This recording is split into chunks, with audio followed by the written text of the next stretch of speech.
Austin here, and I want to thank you all for joining me for another Limestone Library cooking class. Today we're going to be cooking pork chops and broccoli in an iron skillet.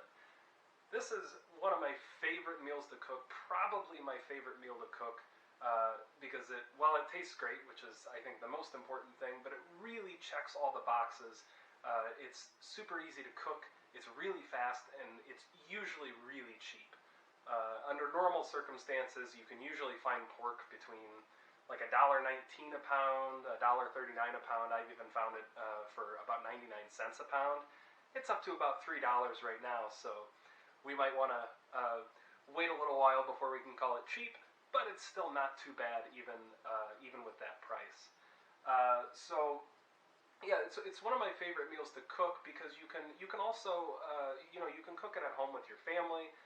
If you have guests over, it really is a great meal to impress guests. Again, it's fast, easy, and tastes really, really good. And, well, it's healthy too. We don't really have any carbs in this meal. We have meat and we have broccoli. So it's even good if you're a struggling college student like a lot of us were at one time. And you can just fry up some pork and have broccoli on the side. You can even do green beans, which is even easier than the broccoli. And you have a meal right there, just a protein and a vegetable. So I think this is the most essential meal for really everyone. I think everyone needs to be able to cook a meal like this. Something similar. You really want to take care of the meat that you cook, and you want to make good vegetable decisions and cook those properly as well. There's a lot of different ways to cook vegetables, but there's there's a lot of ways that you can make them taste really, really good, and you wouldn't really believe it. And honestly, the secret is butter, but more on that later. So, a few things that we did before I turned the camera on. We got all of our ingredients out here ready to go. We have oil. This is just a leftover oil. You can really use any oil that has a high smoke point. I have a leftover peanut oil. I really like peanut oil for it. I find that, well, some people I think it makes the food taste like peanuts, but I've never found that to be the case. So I really don't.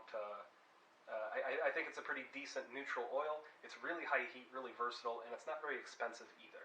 So I have some peanut oil. You can also use avocado oil. That's really good. It's just expensive. You can use a regular olive oil. And really make sure that it's a regular olive oil. Please, guys, do not use extra virgin olive oil. The smoke point on that is really, really low. It's a really delicate oil. You can also use grapeseed oil. There's really a lot of oils. Sunflower oil occasionally, although I find that sunflower oil splatters a lot. So you have to have your stuff down and really know how to control your heat for sunflower oil. So we have oil. We have a lot of butter behind it. We have our pork, and more on that in a second. We have a few little knickknacks just with silverware, and we have salt, pepper, garlic powder, rosemary, and thyme. And now you can absolutely use fresh rosemary and thyme in ideal circumstances. I would encourage you. Definitely use fresh rosemary and thyme. Fresh garlic as well. But they all have their place in the kitchen. And what I wanted to show you guys is that you can make a really good meal just with dry spices that people have laying around in their kitchen all the time.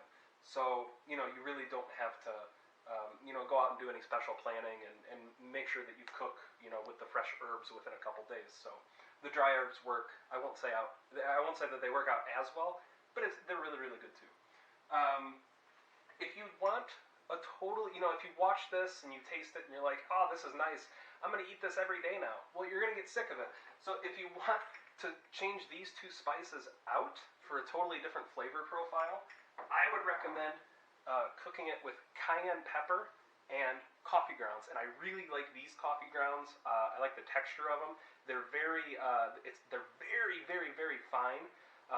And they have good flavor too. They're solid coffee grounds. They're maybe just a little bit expensive, but they're still considered, I would say, budget coffee. So these are really, really excellent to cook with. I've had it for, I don't know, a while, and I'm not even, I've cooked with it a few times, and I still have a bunch left. So we're going to have to figure out something else to do with it.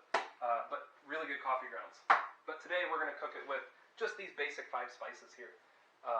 Now, the pork. I think the most important part. We have let the pork sit out. This pork's been sitting out probably, I would say, about 30 to 40 minutes. You want to at least have it sit out at least 20 minutes. You want to bring the inside up to room temperature. If the outside is at room temperature and the inside's cold, it's not really going to cook right. So you want to bring the whole piece of meat up to room temperature. That is really important. 20 minutes is a solid time. You know, if you don't feel comfortable leaving it out for more than that, fine. But I would at least leave it out for 20 minutes.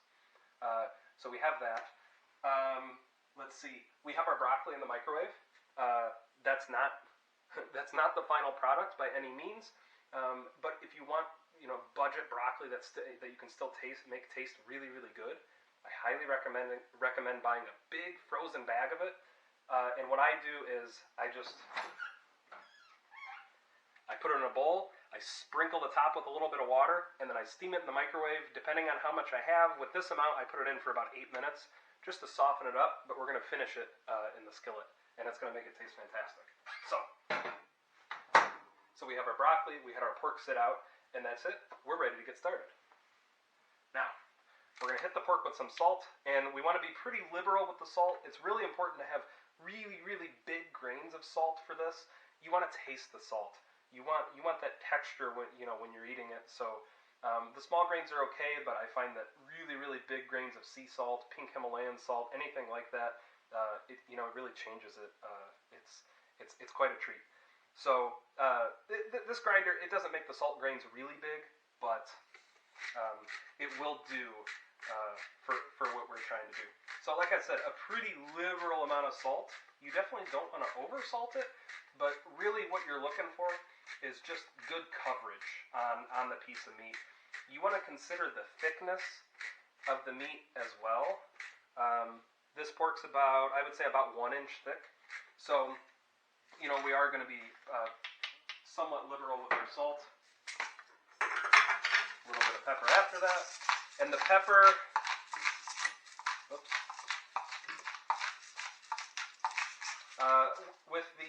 with the pepper, I don't know. I've never really been in danger of over peppering it. Again, you just get decent coverage, but don't over pepper your meat. And then I just like to flip it with a fork, and we'll get in there with our hands in a second here, but we'll flip it with our fork so that we don't have to waste too much time going back and forth to the sink and preventing any cross-contamination. So we're going to season both sides, salt and pepper, and that's all we're going to do to it before we cook it.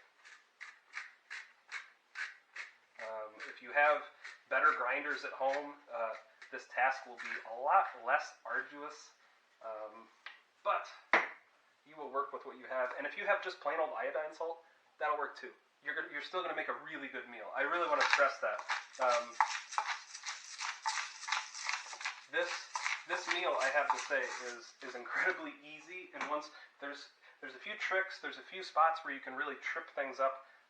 But other than that, it's really easy to make it taste good. So we have clean hands already. And what we're going to do, something about the pork, it's hard to see now because we've seasoned it. But when you are looking for pork, ideally you want bone in. I have boneless for today. You can do it with boneless too. Ideally you want bone in, but if you do get boneless, you want to look for pork that has a really, really deep red color in the middle here. That's going to be generally a better and more tender cut of pork. And I like these boneless ones because they have a really nice strip of fat on the outside. So when we render that in the pan, it's going to taste fantastic. So that strip of fat, since we're going to be eating it, also needs to be seasoned. So we're going to pick the pork up, and we're going to mop up any seasoning that may have gotten lost to the plate here. Really important, we are not going to waste any of that. So we have a nicely seasoned cut of meat. I'm going to go wash my hands, and I'll be right back.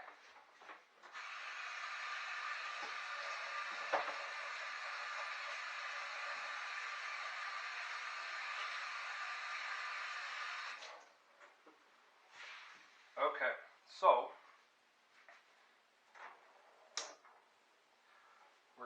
this pan up to heat. Ideally, you'll want to bring the pan up to heat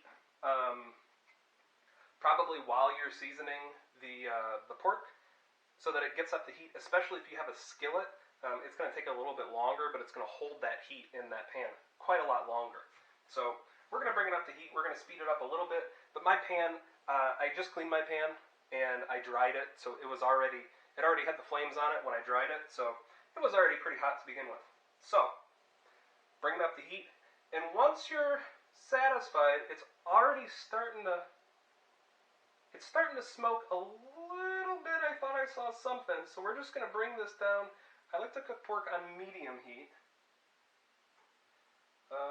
And I like to cook it on medium heat. You know, it's not really like steak. With steak, you can cook it on a really high heat, get a really nice sear on the outside of the steak, and you have the inside of it still medium rare.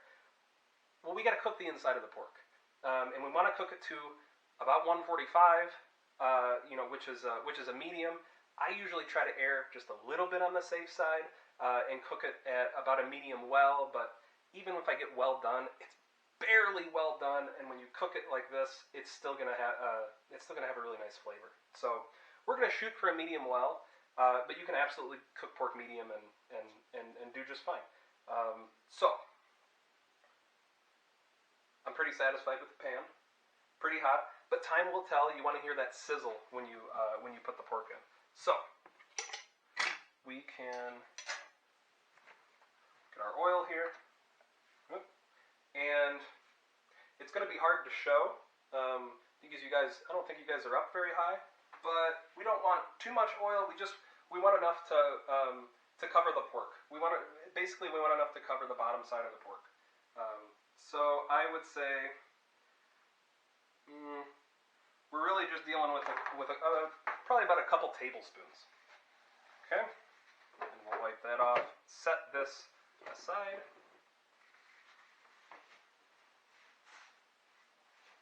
Okay. So with our couple tablespoons of oil, yeah, and you can kind of tell how hot the pan is by how the oil behaves. So if you go to tilt the oil, and the oil, if it behaves more like a liquid, because it's really, really hot and it just easily covers the pan, then you have a really hot pan. It's ready to go on. But if it did what just happened when I tilted it, where it's almost like it's coming down like rain going down a windshield or something like that, and the oil's separated and it's having trouble covering the pan's not quite hot enough yet. But after I talk a little bit, we're here, we're ready to go. So let's get the pork on and get a nice little light on here. And when we lay the pork down, we want to lay it away. Lay it away. If you lay it towards you, it's going to splatter some oil and you're going to burn yourself. Please do not do that. Okay. So we'll get our pork in and lay away, and we have that sizzle. Lay away and lay away. All right. And we can set that aside, and we want to set this for, based on experience, based on the thickness of the cut, and about how hot I think the pan is, I'm going to set it for about 3 minutes. So we have 3 minutes on this side, and we're just going to leave it alone. We're not going to do anything with it. We're not going to mess around with it. We want it to get a really good sear, and that's really going to accentuate the flavor of the salt, or the other way around. I'm not really sure which it is, but it tastes really, really good. You guys are going to hear all kinds of myths about how it seals in the juices and all that stuff. It doesn't really. You're going to cut into it, and the juices are going to get everywhere. So, honestly, you sear it because, well, it's safe, number one, and number two, it tastes really good to get a really nice crust on it. So, we're sitting at about 2 minutes here. I still want this heat pretty high. In a second here, this is where it gets tricky. And this is where I would really recommend, if I could rewind and go to the start of the video, I would really recommend that an adult cook this, and no one younger than an adult.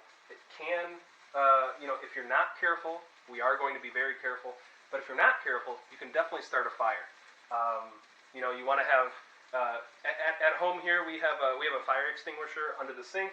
I have baking soda here, baking soda, not baking powder or flour, but baking soda, and, you want to be ready in case of a flare-up. But I don't think we'll need to do that. Now we're sitting at, a minute 20. In a second here, I'm going to lower the heat just a little bit. It's already got a good sear on it. So after it flips, I'm going to lower the heat now because the pan's been getting hotter the whole time. After it flips, the pork is going to scream at me. When I add the butter in, especially if it's cold butter, but we leave our butter out because it's easier for cooking. But if you add cold butter to hot oil, you're going to have a problem. So very important, do not add cold butter to hot oil. So even room temperature butter, again, it's really important. Bring that heat down. If you didn't let your pork sit out long enough and the outside's still cold, you're also going to have that problem if you put a cold piece of meat onto hot oil. So please do not do that. Exercise the utmost caution. And we are just about ready here. So we're going to grab our tongs, heat-resistant tongs. They're not perfect, but they get the job done. So metal, and they have a little, I guess, plastic here on the end. But we're almost at 3 minutes, and just about ready to go. Let's kill that here. And when we flip these, again, if you're using a skillet, you really want the oven mitt because this handle's going to be hot. When we flip these, this is when we're going to render the fat on the sides here. So this was the first one we put in. I could be wrong. You guys will tell me in the video after you watch it. But now we're just going to, the pan, see, listen to that. It is still hot enough to render that fat. So we're going to tilt it, cook the fat in the oil, and get that nice and cooked. You really only need to do it, I would say, about 15 seconds or so. And then hear that. It is screaming at us quite a bit. So that's why we lowered the heat. Cook the fat on that one. And flip. And on the third one.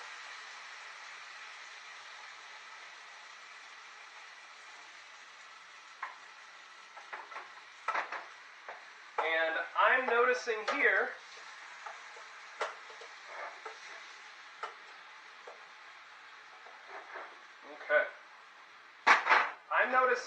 that one of our guys here didn't get seared as much. Like I said in my last video, every stove is different. Mine misbehaves a lot. So what we're going to want to do is we're going to want to sear that at the end after we take the other ones out, just to make sure that it gets a really nice sear on it. So we're going to hit it with our garlic. And let's cool that just a little bit. Uh-oh. Yeah. All right.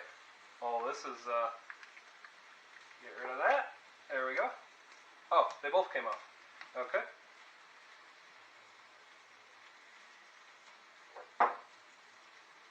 And this is probably going to have something on it too. Yep.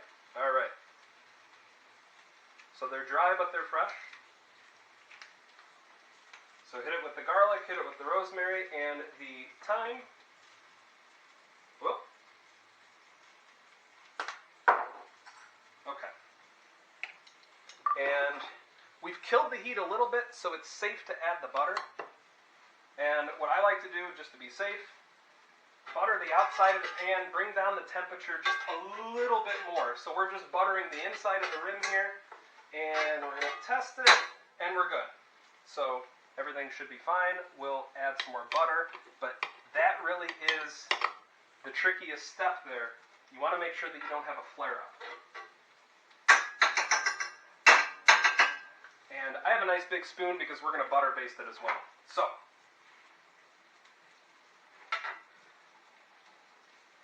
at this point, after after you get the spices in, the garlic, the rosemary, the thyme, you can raise the heat up again.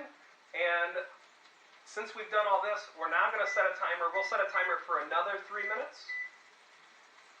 And it's going to be a little bit longer than when you cook a steak. When you cook a steak, you don't really worry so much about the inside. But we are going to be cooking these just a little bit longer. And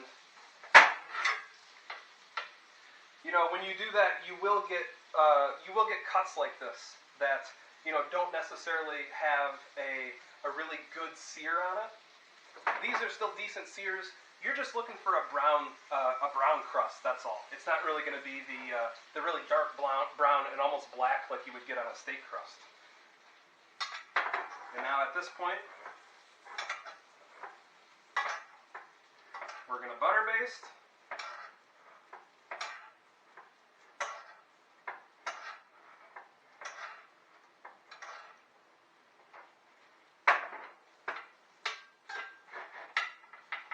And we're going to bring them in close. Hopefully they cook evenly enough.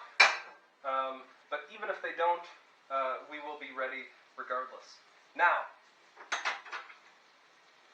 how do we figure out if the inside is cooked? Well, with enough experience, once you know your stove well enough, these things are going to help inform you how long you're supposed to cook it.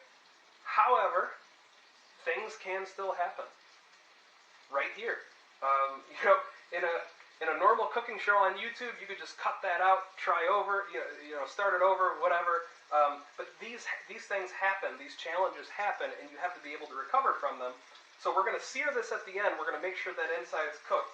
But what we want to do, we're not going to, after we take the pork out, we're not going to poke it with the thermometer. We really want to let that pork rest, and I'll talk about that in a second. But what you're going to do is you're going to touch the pork, and you're going to press on it. When the pork is raw, it's really, really squishy. And when you cook it really, really long, it's really hard and solid. So we want somewhere in between there. And what you're looking for is, there's a lot of ways to do it. And I've seen a lot of ways. But what you're looking for is if you really straighten up your hand like this, and you tuck your thumb into your hand, and you press on this, you're looking for something like that, maybe even something a little lower. I would say right about here. And pressing on this is about what you want your pork to feel like. It should still have a little bit of give to it, but it should be somewhat firm. So, like I said, it's somewhere in the middle of a completely raw piece of meat and a meat that you cooked just too long. So that's what we're going to look for in a second here. We're just about done. So let's do that, and we're going to do it. Actually, we're going to do it with a spoon because it's really hot. Okay, and that one is really firm. That one's probably too done. This one is pretty firm as well. And this one could use a bit longer. So I have a cold spot on my stove. So what we're going to do here is... Actually, no, I lied. Because we still have broccoli to cook. So what I'm going to do is I'm going to rotate...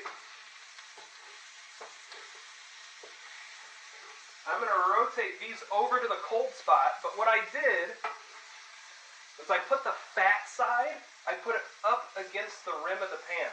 Let that cook a little longer, render a little better, be more tender. And now,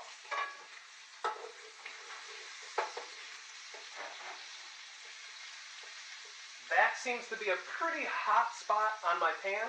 I'm getting a lot of bubbles from it, from the butter, so we're going to stick it on there. See if we can get a little bit of a better sear.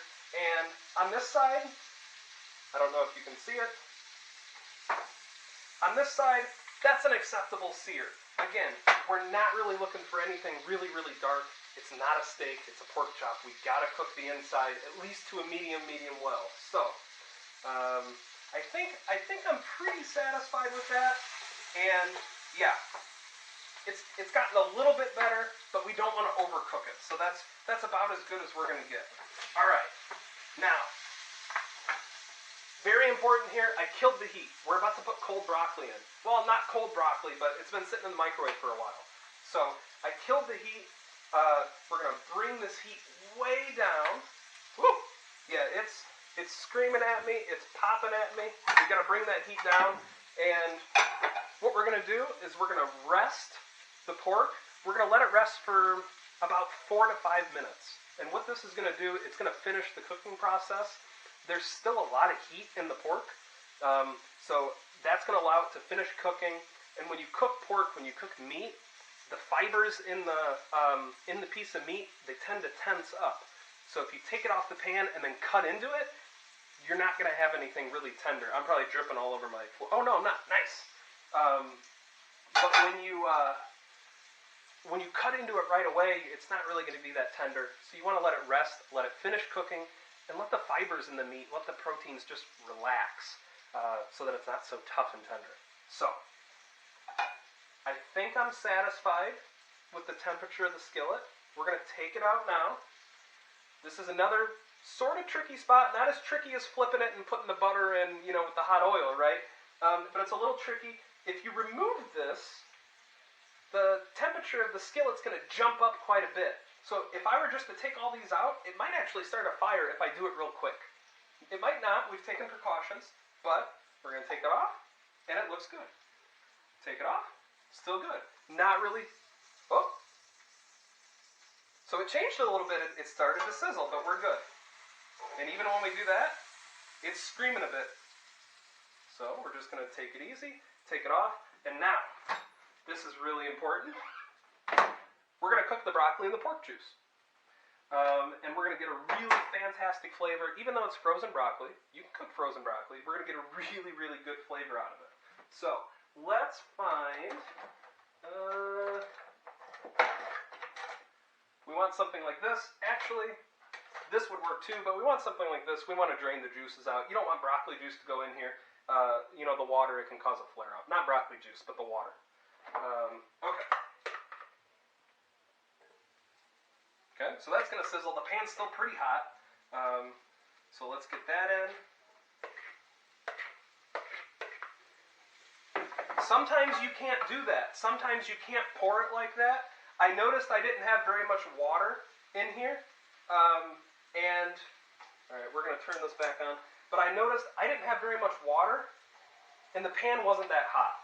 So now, we're on a timer. We have 4 minutes to season this broccoli and to get it cooked with some really, really nice color on it. Okay, and that heated up a lot quicker than normal. So we're just going to kill that heat just a little bit. I'm going to do it even more. But you want a pretty generous amount of salt. Once again, you want a generous amount of salt. Same with the pork.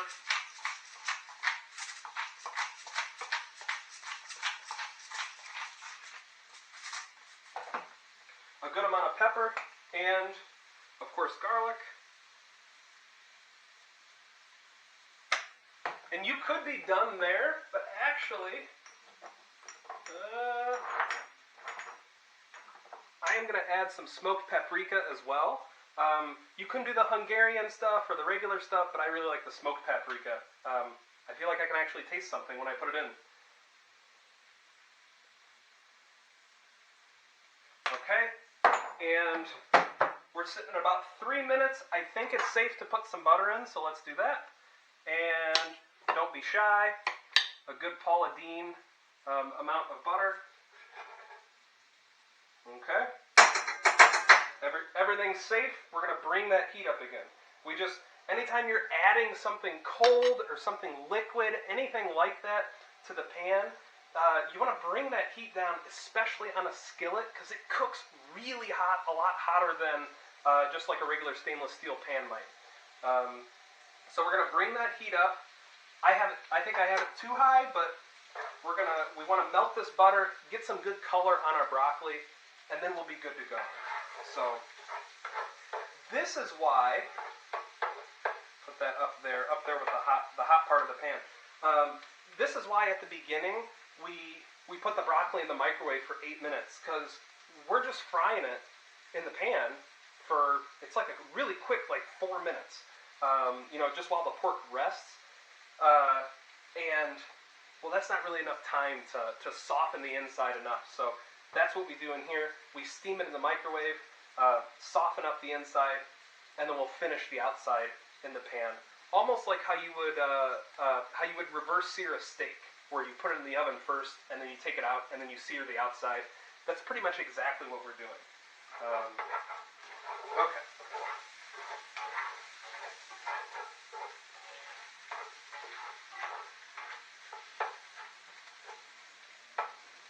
Alright, so I just wanted to make sure that I stirred that around. Make sure that the butter is really incorporated into a lot of the broccoli. And we're getting some steam. That's just water evaporating off of it. So we're at a good heat. We have steam. We don't have smoke.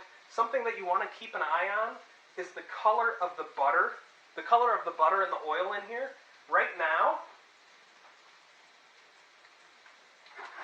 it's a really, really dark brown. If you can see it, it's hard to see against the pan.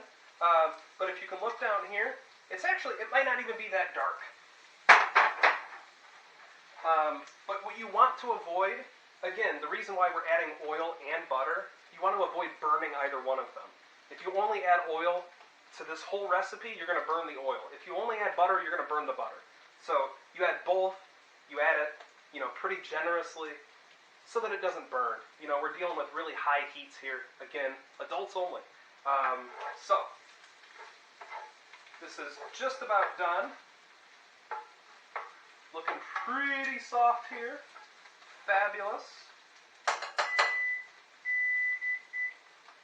So we have it soft on the inside. Let's kill that heat. We have it soft on the inside, and we have some decent color on it. This isn't even good broccoli. This is just frozen broccoli. It's the cheap stuff. It's broccoli cuts.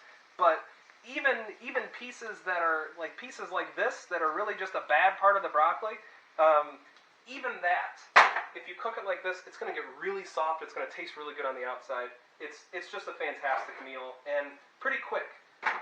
So, you're not really dealing with 30 minutes of prep and cooking and all that. All right, so that's about it.